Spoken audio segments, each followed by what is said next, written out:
understand weakness. I understand pain. I understand death. I understand suffering. And because of these people, I'm starting to understand peace. You can't take that away from me.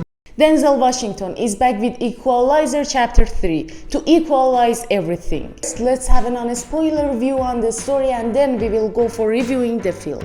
A crime lord named Lorenzo arrives at his vineyard with his grandson. When he enters in, he finds his crew dead. Then he finds Robert McCall. Lorenzo asks him what's he doing there, and he answered he's there for something that they had taken.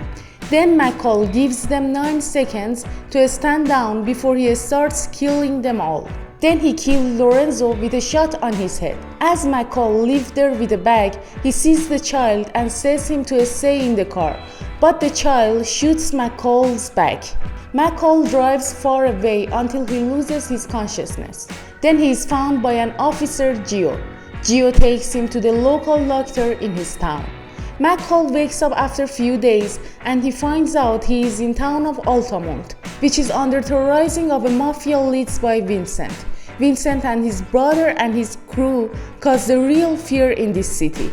McCall decides to stay in there and brings the peace back to the Altamont. This is the last part of Equalizer, which makes it a great trilogy. I feel a little sad about that because I really enjoyed this franchise except part 2. But I feel more happy because they are not going to ruin anything. They are not going to keep creating this franchise till it sucks. Don't mistake, I'm not mentioning any franchise. I don't mean John Wick and Fast and Furious at all. The movie is R-rated for violence and bloody scenes. And believe me guys, it's really satisfying. And Denzel Washington, he was my main reason to watch this movie. He is as flawless as ever. And as this part is the last part of this trilogy, it obviously has introspection and self-reflection about Denzel Washington's character in the film.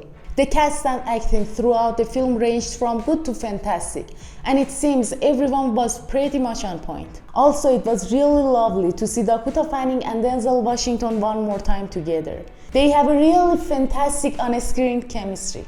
The acting and the storyline were really strong.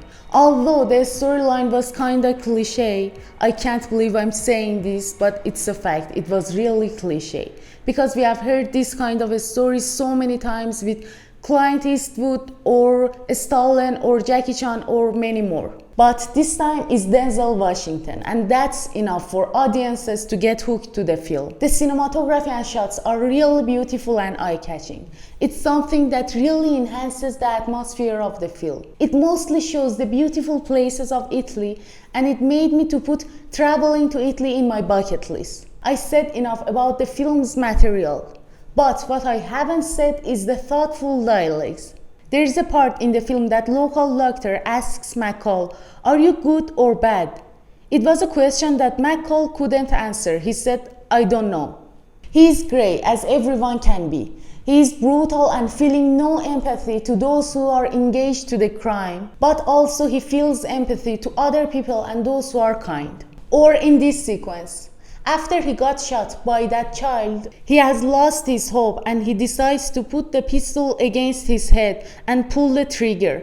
But then he changed his mind. Later on, he meets some kind people that inspires him and improves him as a good man. Entire the whole film, he was in a challenge that, is he a really good man? Or what is his destiny? I really like these things about this film and it makes it really interesting to me. The IMDb rate for this movie is 7, Rotten Tomato is 75 and Metacritic is 58. And my rate to this movie is same as IMDb, so it's 7. This movie is a fast-paced with good punch. Don't miss it. Thank you so much for watching. If you liked the video, please tap the subscribe button, then send it to your friends. If there is any question, any mistake or any suggestion, please let me know. Love you all. See you soon.